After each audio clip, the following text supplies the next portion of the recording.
the moment, the last one matters most, the audit. Here's the thing, the foundation money, the private donations, that's their business.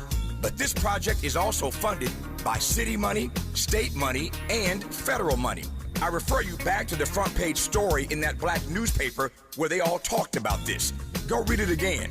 In any event, it's your money. And when public money goes into a $100 million project that still sits unfinished, the public has a right to see where every dollar went. Contracts, budgets, payments, schedules. That's not too much to ask. Again, it's your money. Our letter gave Mr. Harris Dawson a deadline, Friday, September 4th, to respond.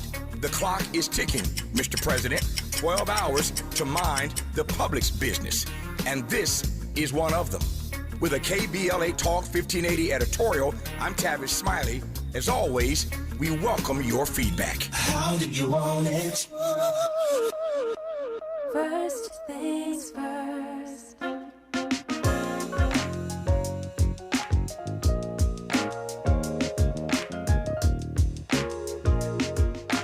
First things first, it's the DU General, Money B. I'ma put you up on the schedule, 6 to 9, 8 weekdays, not to unsettle you. We got a lot to talk about, so much to pedal through. Unapologetically progressive. Tune to KBLA 1580 to get the mess. We're your ancestors' favorite radio station. First black on talk radio, left side of the nation. Me and Dominique DiPrima go way back. Tag Smiley making sure the station stays black. Discussing all the issues in our community.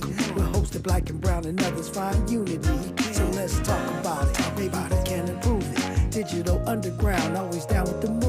So we tune in. The first things first with the queen of Black Talk Radio, Dominique DiPrima. Go sis. First things first.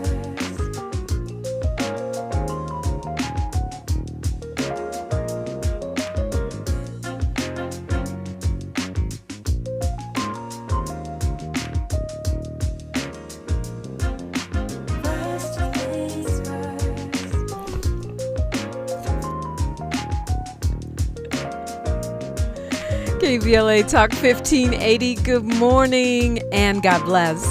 I'm Dominique DiPrima. The show is called First Things First, and my first thing is prayer. Everyday prayer, giving thanks, giving praises, asking for blessings from God, asking for the blessings of the ancestors and the elders, and let's go. Let's go, team. We got a lot to do. So much going on. And by the way, happy Friday. Something special, feels special about Friday the 21st, so I hope it is for you.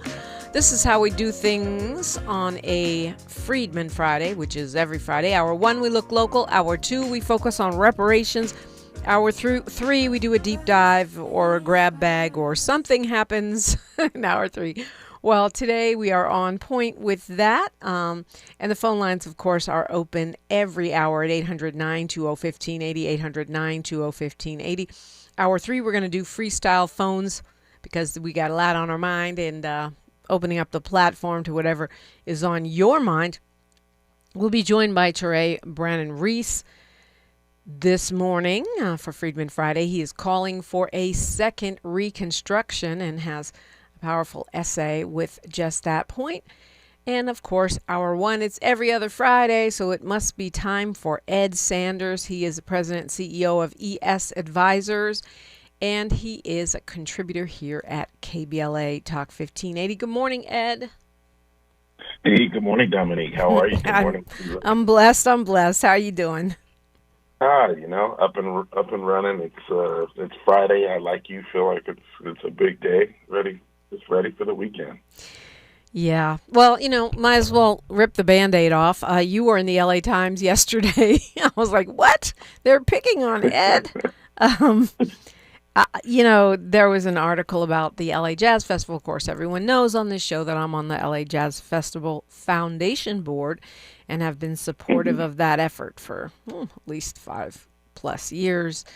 I'm sure you have been also. You were working on it, and I didn't quite understand. They were mad at you because you worked on a water project that you've talked about on this radio show about 10 times.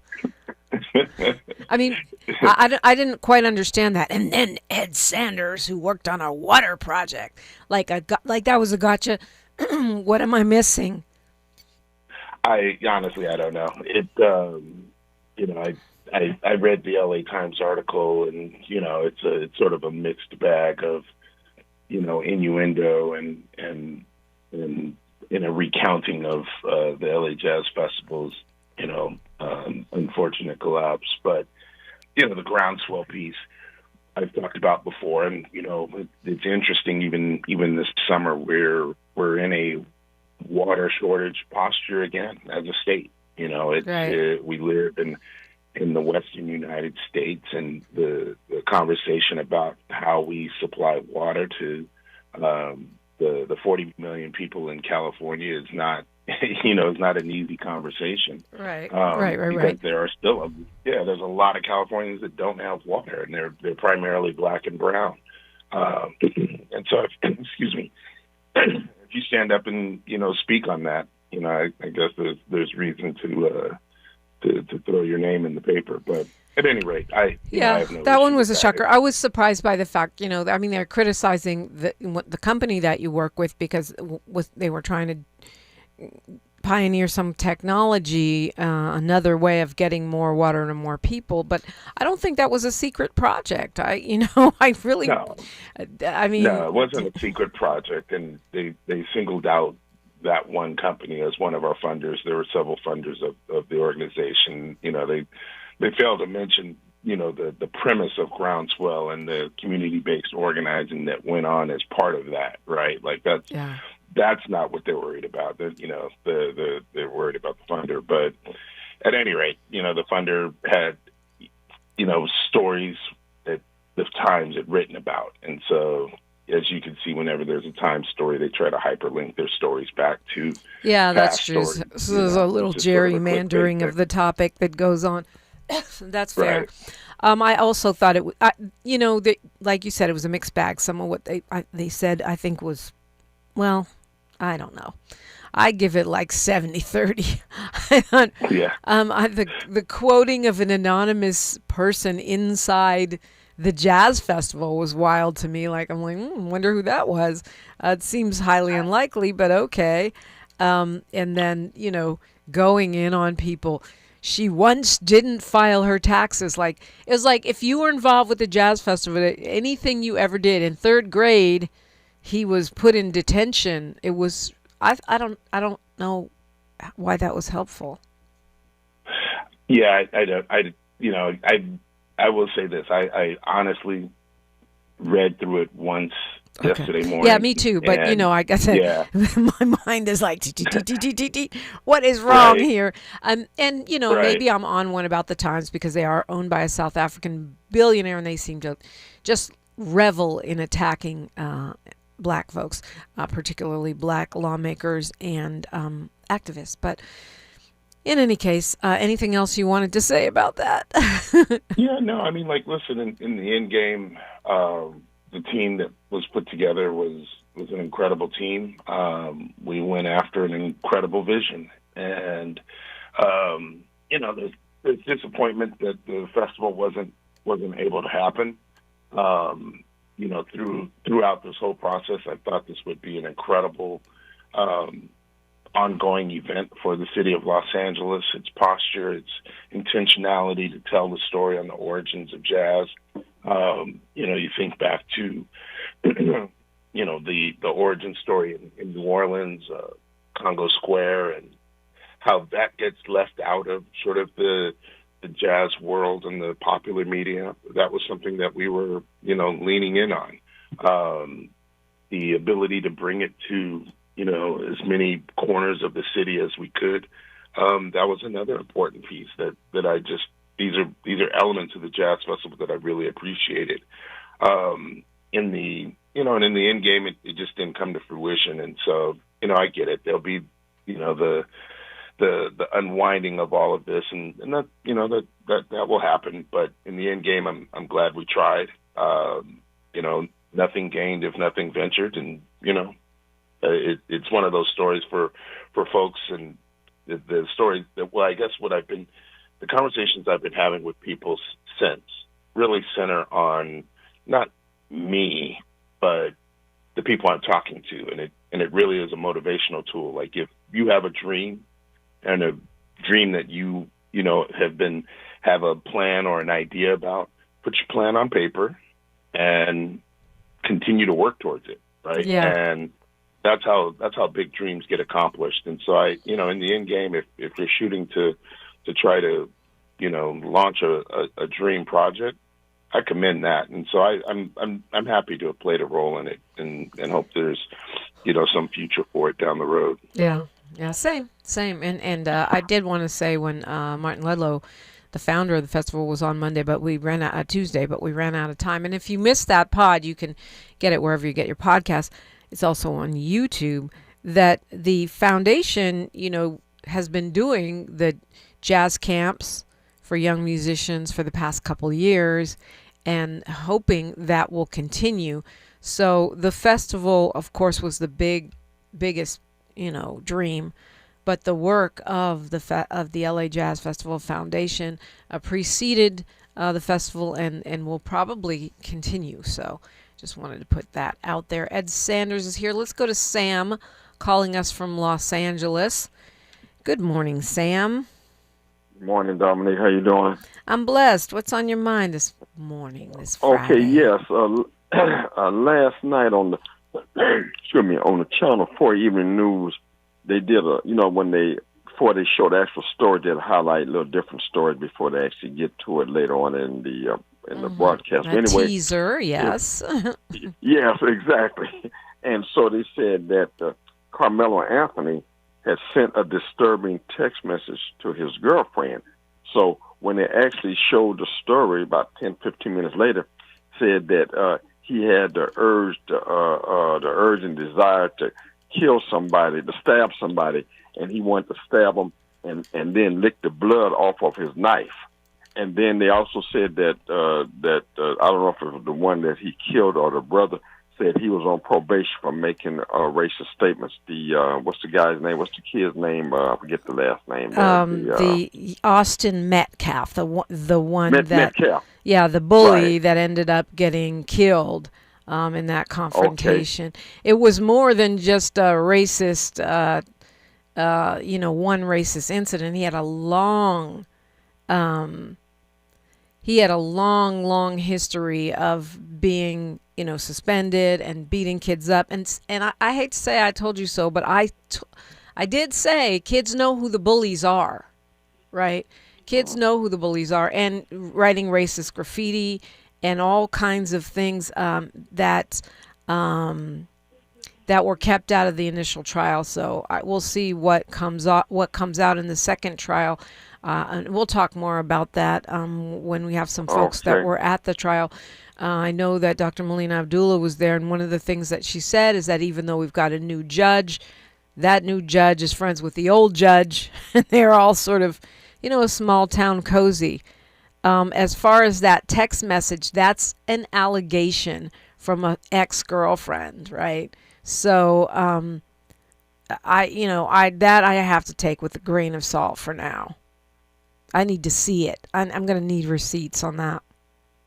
Okay, so you heard this before about the stabbing and want to lick the blood off the knife. You heard this before? I didn't hear about licking blood off knife, but I did hear that the ex-girlfriend supposedly said that he had sent her a disturbing text, that he had stalked her, and drove by her house and wouldn't let her end the relationship.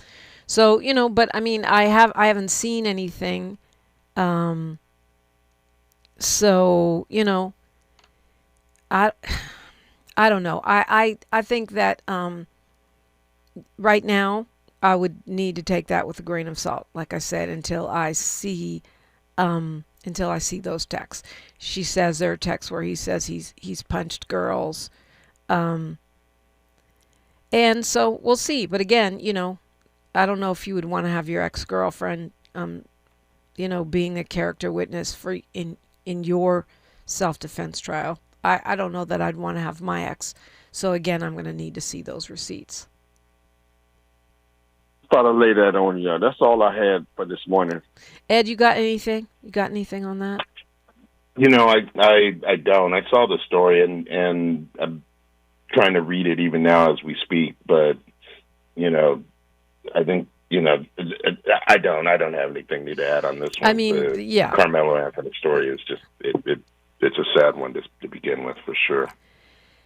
Yeah, it is a sad one, and we will be covering this in much more detail next week because, like I said, I have some folks on the ground there that were, you know, at that action to the extent that they were allowed to be, and so we'll have more details that are not coming from the mainstream media, and we'll get some nuance to this. Continuing the conversation, and thank you, Sam. Sam's always coming with some news story. He's a news junkie, our friend Sam, the news junkie.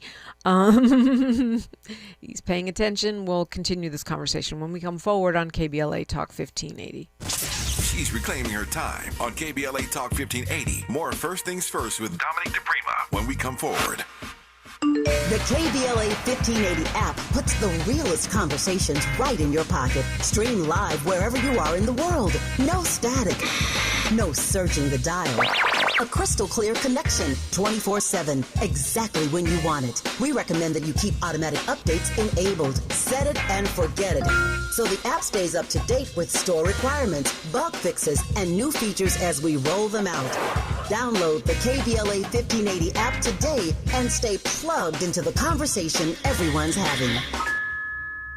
Are you drowning in IRS tax debt? With Civic Tax Relief, they were able to save me upwards of $80,000 that I would have had to pay had I not reached out to them. Get ready for a toll-free hotline. Take advantage of new IRS tax forgiveness programs that may protect you from IRS collection agencies. I owe the IRS $37,000. They have the power to garnish your wages, put liens on your property, and levy your bank account. Civic Tax Relief can help protect you from the IRS. Civic Tax Relief basically represented me against the IRS. By the time everything was completed, I didn't know the IRS anything. Find out about the Fresh Start program that is now available through Civic Tax Relief. Civic Tax Relief's special tax hotline can help you discover all the relief programs available for free. I would recommend anyone who has a tax problem to contact Civic Tax Relief. Just call 800-285-3500, 800-285-3500. Don't wait, call now, 800-285-3500, 800-285-3500.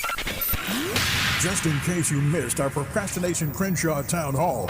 My name is Asata Umoja. I'm with the Hyde Park Organizational Partnership for Empowerment, which is at the southern end of Crenshaw. And this community has been greatly impacted. As a matter of fact, one of the things that we're most concerned about is just being totally neglected. And what I mean is being excluded from the process. When this project first started, they should have made sure that our organization, since we were most impacted, was in there. So we've been excluded, and we've seen commercial properties be taken for art projects. And we're very concerned about these are spaces that could help build economic growth and development in the community. And what this community needs more of is economic development, not art. I mean, I like art. It's a good thing. But they're putting the cart before the horse. Because without a solid economic foundation, what they are calling cultural tourism absolutely has no significance and no meaning. And this community is going under if we don't stop and do something to help build that economic foundation and support the businesses that are the tax base for this community to build the kind of services that we need. And the response from our leadership is totally inadequate. Holding them accountable. We're KBLA Talk 1580. Your ancestors' favorite radio station, and your favorite morning show host. Let's get back to Dominique DiPrima right now. Right now. Seems like the mayoral debate put on by the Sherman Oaks Homeowners Association is kind of like some kind of weird, those tests where they say if you see a penguin, you're a serial killer. If you see a dog, you're a peace lover or whatever. It's like some kind of weird Rorschach test. I watched it. To me, the mayor clearly won. No question about it. LA Times front page, their cover, saying that the Gustavo Arellano, columnist, saying the mayor lost badly. And even the way that the audience was cheering when the mayor said certain things and oohing and awing when things were revealed, he dismissed that as some kind of stacked audience. Although, to be honest with you, I found the questions to be, pretty tough on both candidates, and also they gave them both some easy lobs across the plate. What did you see, or what is your takeaway? Something similar. I think you kind of lead in with where the debate was being held, right? And so, Sherman Oaks, much different from South LA and the communities of South LA. And so a lot of the questions, are for that area, I guess is one way to say it. Framed in that way. I'm anxious to see a debate that tackles some of the issues that are more, important to South LA, its quality of life. Ultimately, I thought, both the mayor, I thought the mayor handled herself well. You can feel the challenging nature of Nithya challenging. I see this as, a challenger versus incumbent, and the incumbent is able to answer a lot of the questions that they've worked on, right? And able to point out, some key differences between her administration and a council member who's challenging, right? And there's some hypocrisies in what's being, lobbed at her from the councilwoman. And so I thought, all in all, it was it's just the first of several to come. I wait spicy. For the South LA one to hear our issues. It was definitely spicy. Yeah, it was.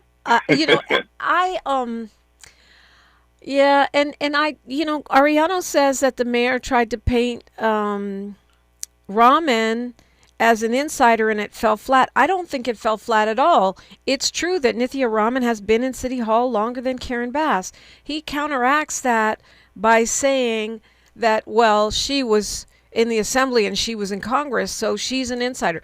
The Assembly and Congress, the Assembly is the state, Congress is federal. It's not the same as being in City Hall. And so I don't think that fell flat at all. I think it was a fair point. You've been sitting on the council longer than I've been sitting in the mayor's office.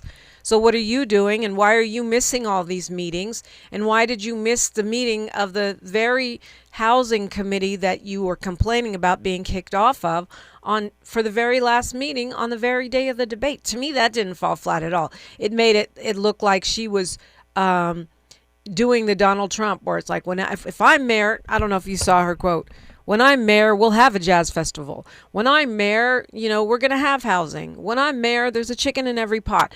Okay, how? That sounds great. How are you going to make it happen? Right, agreed. And a lot of that goes back to the work. And, to your point, I think she was the chair of the Housing and Homelessness Committee for, the past few years until recently.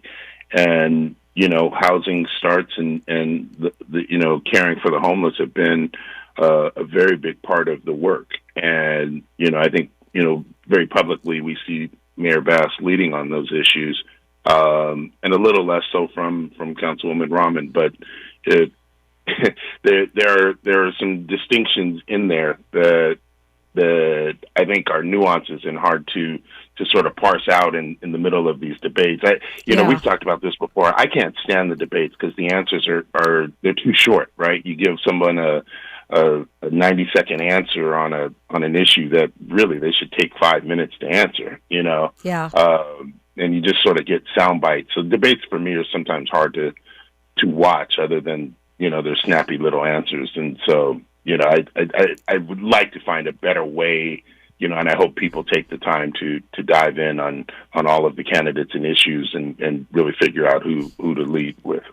Yeah, I'm laughing because you're right. It's a very specific skill set. It's almost like they need, in the old days, they would get a knight to joust for the king or something. It's almost like they need, they need proxies. I got the mayor. It'll be me versus Larry Elder, or actually, probably more like Kenneth Mejia or some of these folks that are backing her. And the council member does have, she is an urban planning expert. That's her degree, right? Is that a factor, you think?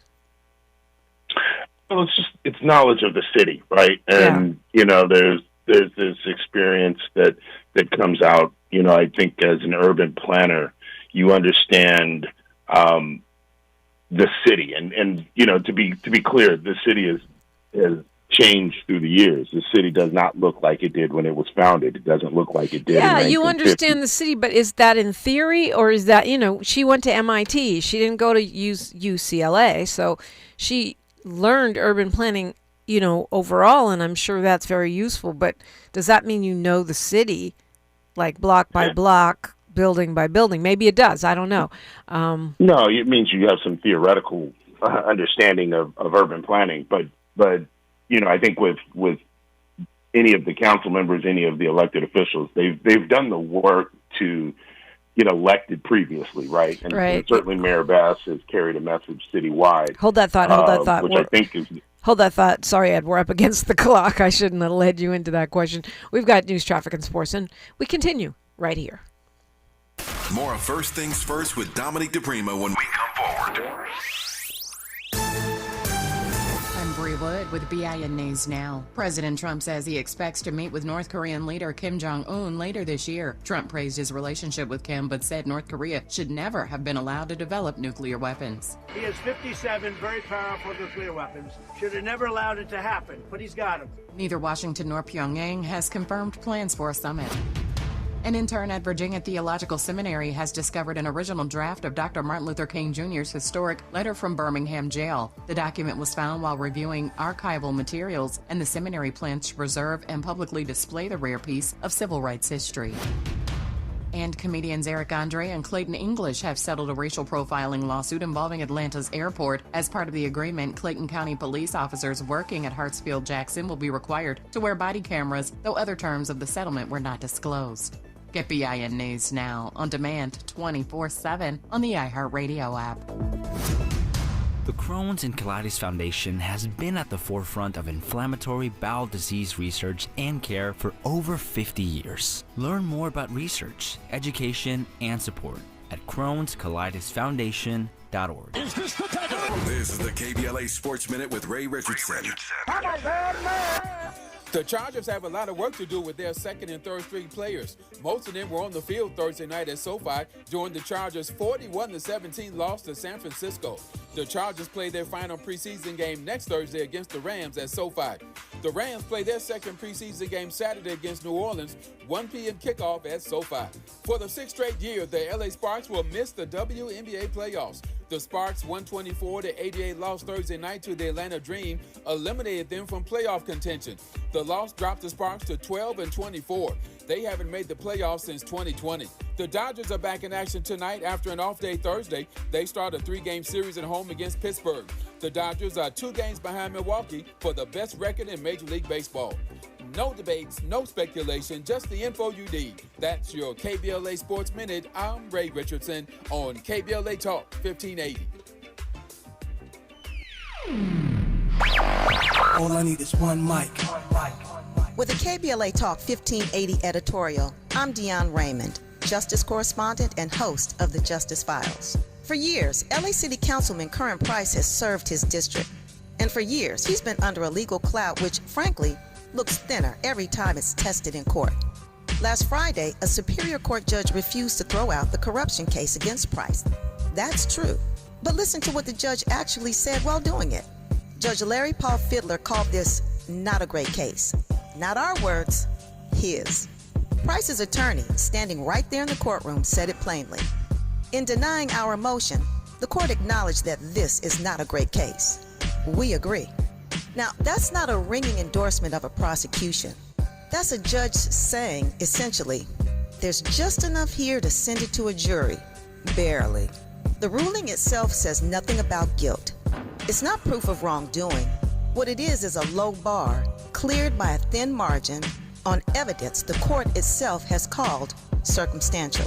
Councilman Price has pleaded not guilty. He denies the allegations. And after 3 terms representing his district, he's term limited and on his way out of office, regardless of how this case ends. Which raises a fair question. What exactly is served? By dragging a longtime champion for working families in South Los Angeles through a trial that even the presiding judge doesn't sound confident about. We're not saying elected officials should not be held accountable. They should. But accountability means something different from a prosecution that struggles to convince the very judge overseeing it. Curran Price deserves his day in court, and he deserves the presumption of innocence any one of us would want for ourselves or a loved one, especially when the bench itself has doubts. With a KBLA Talk 1580 editorial, I'm Dionne Raymond, Justice Correspondent and host of the Justice Files. As always, we welcome your feedback.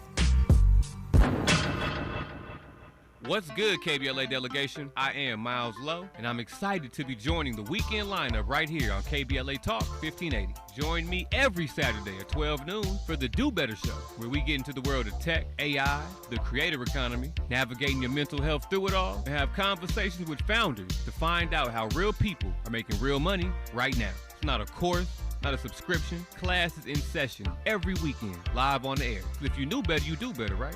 So let's make a better you. The Do Better Show, every Saturday, 12 noon, and replaying again at 7 p.m. right here on Unapologetically Progressive KBLA Talk 1580. We got a lot to talk. Thanks for waking up with Dominique DiPrima on KBLA Talk 1580. Yeah, I do want to say that I agree with your point, Ed Sanders. Let's see the debate. Let's see the debate that, you know, has the issues we care about. Let's see the debate for South LA, for East LA. Let's see the debate for working class LA, for renters. Let's see the debate for mamas and dads that are taking their kids to school every day. Let's see the debate for affordability. Let's see the debate for regular people whose main fear is not,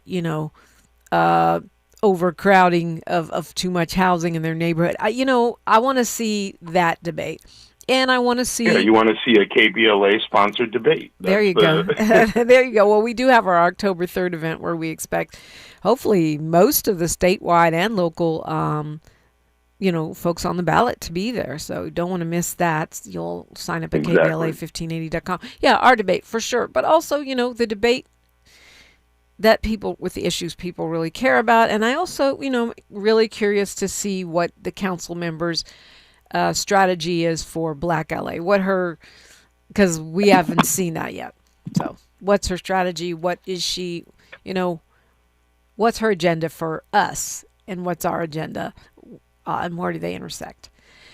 So, Ed Sanders, how about them Lakers? Are you still a Laker fan? Are you? Now that the Kushners are taking over, does that mean? Right. I don't think so. I'm gonna stop. You hear that, Miles? I'm not sure I'm gonna follow the Lakers anymore. You hear that, Miles? Miles was trying to say, I'm being hyperbolic because I said basketball fans I know and basketball fans on my timeline are getting ready to pick another team because they don't want to root for Trump's in-laws team. Yeah, and it's two things. Listen, seeing the Lakers sold and then for a record amount and then resold again for a record amount, I'm not sure how I feel about the explosion in value of the NBA teams and what that ultimately means, right? For the game, there's some conversations there that okay, fine. It just seems to be getting far more expensive for fans, and you get sort of two experiences: those that can afford the games, and then the rest of us in the world. And if you get to a Laker game and it's really more the wealthy elite, it doesn't feel like the Lakers to me, right? When the Lakers win a title and you can see the fans in the street and you see how important it is to our community, that's the Lakers, that's the Laker community, that's Laker Nation that I know. And the explosion in costs kind of makes me feel like they're going to put that experience, or at least make it a little too costly for for the average fan. And I Mar-a-Lago don't like that. West, yes. Well, Yeah, exactly. Jerry Anderson says But the Trump stench on the Lakers makes him feel a certain way. And then what was your other? Yeah, and I'm with Jerry on that. I mean, the Kushner is apparently different than his brother, but still all the same. Right, they say if he's that's the one side of the liberal family, whatever, Kushner, but yeah, I'm not rooting for it. Yeah, he's supposed to be the liberal Kushner. Okay, prove it. How about you pony up a couple milli to some of our black focused community-based organizations. How about that? Yeah, they're not going to do that. Well, I think they unwound the foundation, didn't they? I'm not sure. I was not tracking that. So they went in the opposite direction. So much for the that wouldn't have been under Kushner. That would have been under Walter, right?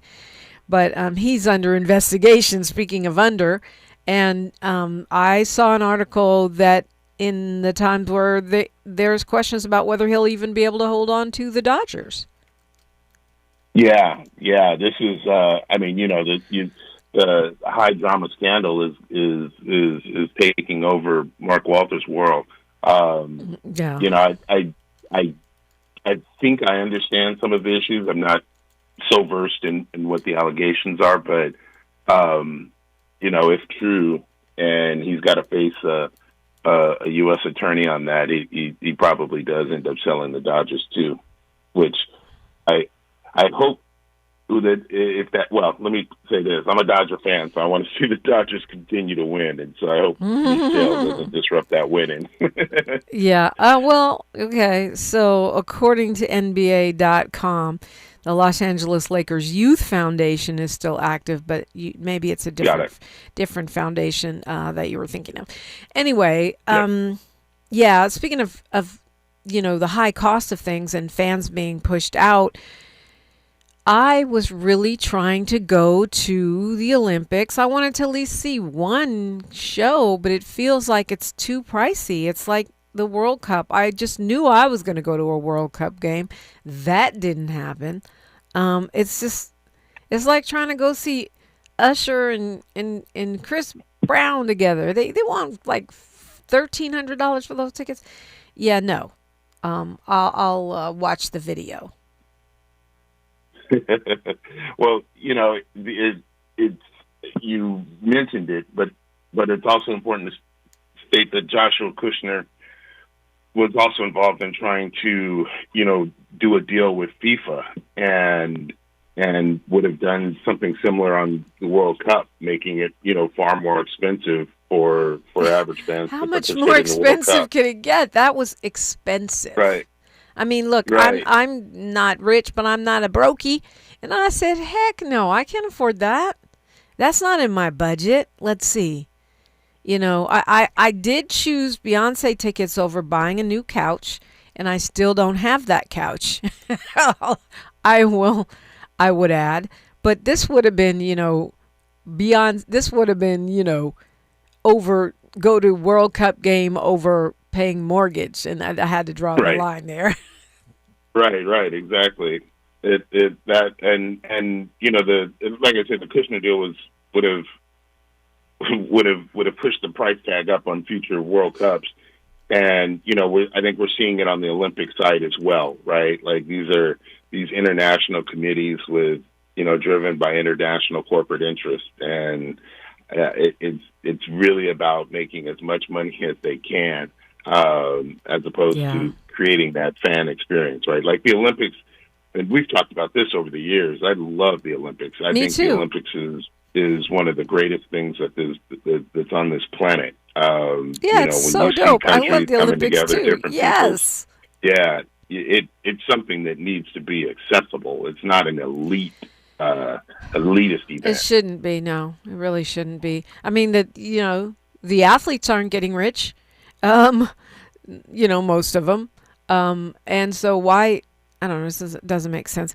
But speaking of FIFA, that Gianni Infantino guy, I mean, that the monetizing of everything kind of blew up in his face, though. Now people are calling for him to resign. He was sort of trying to partly privatize the World Cup, is my understanding. they were selling state. They were selling private stakes, and this is where Joshua Kushner's firm came in. They were I think one of the lead firms proposed to buy the stake, and fortunately in soccer, the different entities around the world, I think like Asia and maybe it was CONCACAF, if I'm remembering right. But the other bodies that make up FIFA on the different continents started to push back and basically collapse that deal, so that, in some sense, it worked out great, right? Like this idea came forward, but people that a little closer to the fans pushed back against it, especially in the expanding parts of the world. And Paul is here in the chat saying that Josh Kushner and his firm Thrive Capital are backers of the defense technology company Anduril Industries, which does the drones and things. So he may be liberal, but that's not a lovely look either, if true, which probably is because it's kind of spinning that tank to Tom Steyer, because Paul tends to be fact-based. I have not independently verified that, but he's another news junkie. We got news junkies around here. So are you going? You going to the World Cup? I mean, to the Olympics? So far, yeah. So far, no. I didn't. I didn't win the lottery, and so I haven't really thought about it, but it's different. This is the worst part about it, Dominique, is I remember the '84 Olympics and being at the Coliseum and watching Carl Lewis and being able to get a chance to see that. If there's anything I'm gonna try to get into, it's going to be the track stuff. I can't wait to try to get in and see track. But, look, if I have to be outside, eating a bacon wrapped hot dog, then that's just what it is. It is what it is. We got to do what we got to do. Yes, and we got to talk Tupac. I finally figured out why I haven't been tracking all these documentaries and books and theories and podcasts about what happened to Pac. I'll share that with you. I've been wondering, why, and now this trial. I'm going to get your thoughts on it as well. Of course, Miles, I always want your thoughts on it. You're the rapper in the room. You're listening to KBLA Talk 1580. Where the overlooked become unmissable. This is KBLA Talk 1580. Just in case you missed our Procrastination Crenshaw Town Hall. My name is Khalifa Bey. I am the founder of the South LA Bureau of Tourism and Trade. And how this is impacting me is that I can't promote it. I won't promote it. I hear a lot of talk about everybody. Accountability is responsibility. Change your vote. Change the vote. I know there's a lot of Democrats in this room, and I get all that, but if you keep doing the same thing over and over and over and expecting a different result, it ain't gonna happen. And it's not about Democrat, Republican, it's about getting what we need to get done. That's what it is for me, because this is deliberate. This of our communities, you look at Chicago, you look at all the black communities were built by us, we're in the same condition. So to me, it's by design. And if we don't do something to change the vote to get to what we need, stop having these meetings. Making sure they stick to the truth. We're KBLA Talk 1580. KBLA Talk 1580. We've got a lot to talk about. KBLA Talk 1580, connecting you with services and solutions. At the heart of the Al Wooten Center's mission for good citizenship and academic excellence is a desire to ensure that every student avoids the kind of lifestyle and overcomes the kinds of challenges that led to the murder of Al Wooten Jr. In 1990, founder Myrtle Fay Rumpf opened the center in honor of her son's life. In 2026, they are serving more than 300 students in grades 3 through 12 annually online and on site at their youth center and other sites in the South LA area. The Al Wooten Jr. Youth Center takes a neighborhood approach to the revitalization and empowerment of a community in crisis. The Wooten Center provides free after-school and summer programs to help students in grades 3 through 12 attain grade-level proficiency and promotion, high school graduation, and college and career access and success. The Al Wooten Center focuses on academic academics, STEM, the arts, and so much more. Join them for an enriching experience that sparks creativity and nurtures young minds. Tap in at wootencenter.org. That's wootencenter.org. This is a community call to action from KBLA Talk 1580. KBLA Talk 1580. We've got a lot to talk about. KBLA Talk 1580, connecting you with services and solutions. Created with a share of the 1984 Olympic Games surplus, LA 84 began operations in 1985 as a grant-making and educational foundation. Today, the LA 84 Foundation supports hundreds of nonprofit youth sports organizations throughout Southern California annually, trains coaches, commissions research, convenes conferences, and maintains the world's premier Olympic and sports library collection. They are transforming lives and communities through the power of youth sports. To find out about youth sports programs for yourself or your child, and to get information about the grants and support they offer to schools and nonprofits, or if you want to make a donation, please visit la84.org. That's la84.org. Or you can call them at 323-730-4600. This is a community call to action from KBLA Talk 1580. Find a righteous rage and don't be afraid to say what you see. We're KBLA Talk 1580. I do want to get your take on PAC. I do also want to mention they finally finished counting those votes, and Aisha Wahab will fill that seat that was held by Eric Swallwell, who resigned, of course, over his sexual misconduct allegations. And so she was a state senator. She was leading in that race, and then a whole bunch of money came in from AIPAC, and it got to be very, very, very, very, very close. But as of yesterday, with 95% of the votes counted, she was called winner in that race. So quite a wild ride, but she will be the new Congress member from that district, from Swalwell's district. Aisha Wahab, she's the first, I believe, Afghani to be elected to Congress. Yeah, and this is also one of those little strange election cycles where they're basically running twice, right? Yeah. Because this was the race to fill Swalwell's vacated seat. And on the November election, they're right back at it again for, the next term. And it's the same two. But it's a different electorate, right? Like redistricting or dang, I didn't even think about that. So it's a different electorate in November than they have now. That is crazy. That's crazy. Yeah, it's and so I'm happy for the state senator, but it feels like it's the election in November that really drives this race. I think it gives her a sense of incumbency, which is good, but it's still a strong fight. They're like 50-50 in this one, and it's going to be interesting to see what it is in the next. Yeah, well, they said that it's looking like it's going to end up she wins by about 6 points, but she had been polling like 20 points up before those millions of dollars came in, and now they spent $6.4 million to support Hernandez. That's a ton of money to spend on a congressional race. That's a ton of money, right? That's it feels very.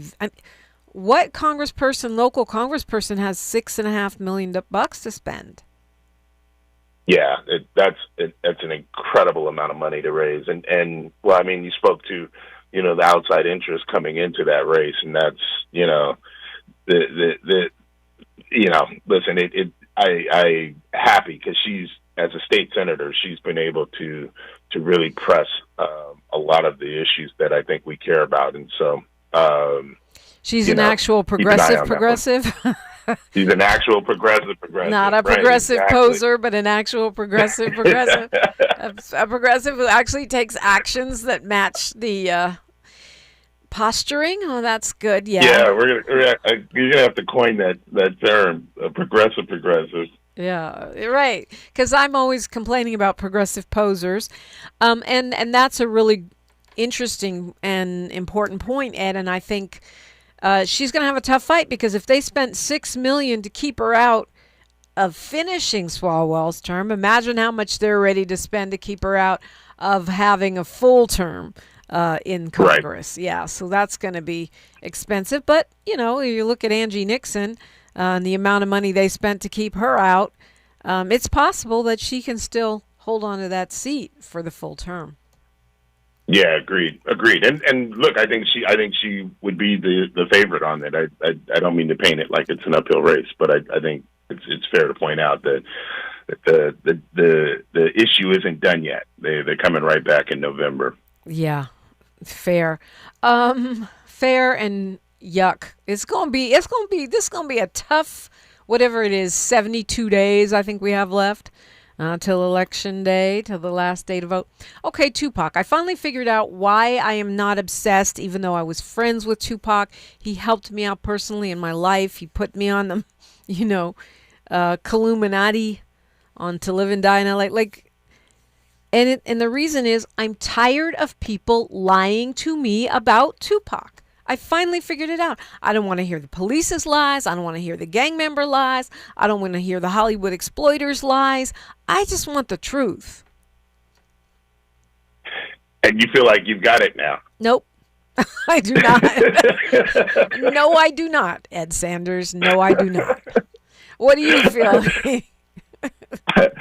It's so funny. I mean, I'm kind of the same way. And then I glanced at the story and, I didn't hear anything new. It feels like the same sort of narrative I've heard for, a long time now.